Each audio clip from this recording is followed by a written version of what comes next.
तो आज हमारे जो डीएम साहब हैं देख सकते हैं किस प्रकार से ये जूते और ये पैंट इसकी चिंता न करते हुए डीएम साहब खुद मैदान में उतरे हैं। डीएम साहब क्या कहेंगे, क्या प्लान किया है अपने तालाब का?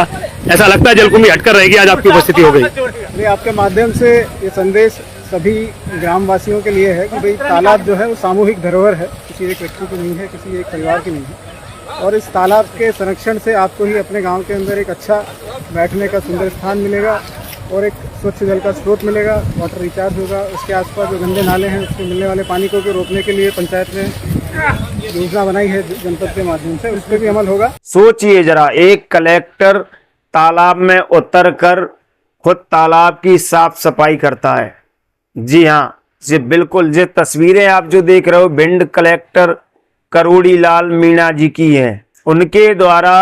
उनके द्वारा ग्राम उमरी में वर्षों पुराने तालाब उमरेश्वर में पहुंचकर युवाओं और शासकीय कर्मचारी और शासन प्रशासन की लोगों के साथ और ग्रामीण और युवाओं के साथ मिलकर श्रमदान किया, जहां कलेक्टर स्वयं तालाब में उतरे और उतरकर उस तालाब से जलकुंभी हटाने का निकालने लगे। तस्वीरों में आप देखिए कलेक्टर खुद जो है तालाब के अंदर से जो है घास निकाल रहे हैं। वाकई कलेक्टर महोदय के इसके लिए वाकई उनके द्वारा ये बहुत सराहनीय कार्य किया गया है।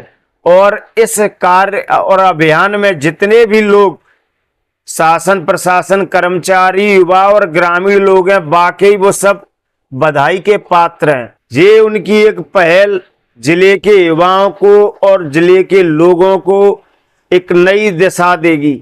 नमस्कार, मैं सोनू सिंह। लेकिन सवाल तो यह है कलेक्टर महोदय जी, क्या पुराने तालाब कुआं बावड़ियों इनको संरक्षित करने से क्या जल बचाया जा सकेगा?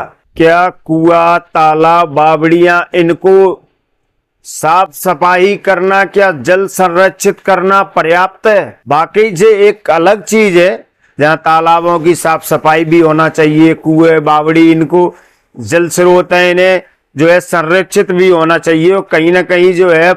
लेकिन करोड़ों रुपए खर्च किए गए हैं इस जल जीवन मिशन योजना के नाम पर।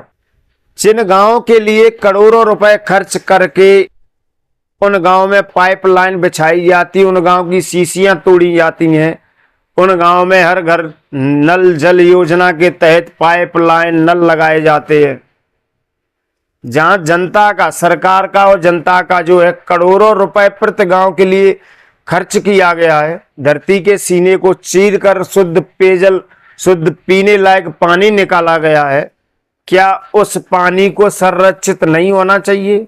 क्यों प्रतिदिन लाखों लीटर शुद्ध पीने का पानी, शुद्ध पीने का स्वच्छ साफ शुद्ध पीने का पानी लाखों लीटर प्रतिदिन सड़कों और नालों में बह रहा है? इसका जिम्मेदार आखिर कौन है? बाकी कलेक्टर महोदय से मैं कहना चाहूंगा, साहब आप तो जिले के कलेक्टर हैं, आप चाहें जो कर सकते हैं।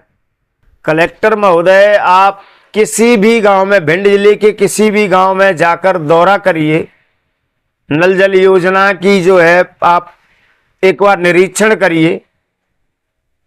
हजारों पाइप, हजारों नल ऐसे हैं जो आज भी खुले डले हुए, रोड पर गड्ढों में डले हुए, और जब वो पानी चलाया जाता है तो लाखों लीटर प्रतिदिन स्वच्छ पेयजल सड़कों और गड्ढों में बह रहा है। इसे आखिर कौन संरक्षित और कौन इस जल को बचाएगा?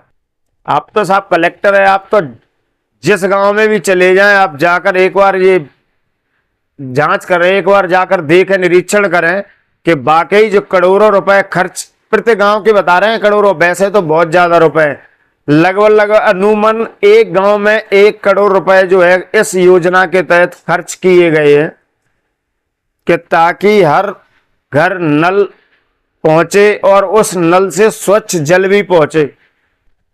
लेकिन कहीं ना कहीं ये जो है योजना भ्रष्टाचार के भेंट चढ़ती नजर आ रही है। हालांकि इस योजना को 2024 में ही पूरा किया जाना था, लेकिन कलेक्टर साहब 2026 जून चल रही है, अभी तक इस योजना का किसी भी गांव में पूर्ण काम नहीं किया गया है। आप जो देख रहे हो जो खुले नल जो है पाइप क्षतिग्रस्त पाइप है, कहीं टंकियां बनी है, कहीं नहीं बनी है, कहीं निर्माणाधीन है, कहीं बोर हुए हैं, कहीं खुले हैं, कहीं कुछ मतलब पूरी तरह जो है इस नल जल योजना की व्यवस्थाएं कलेक्टर साहब आपके जिले में पूरी तरह ध्वस्त हैं। तो महोदय से हम कहना चाहेंगे एक बार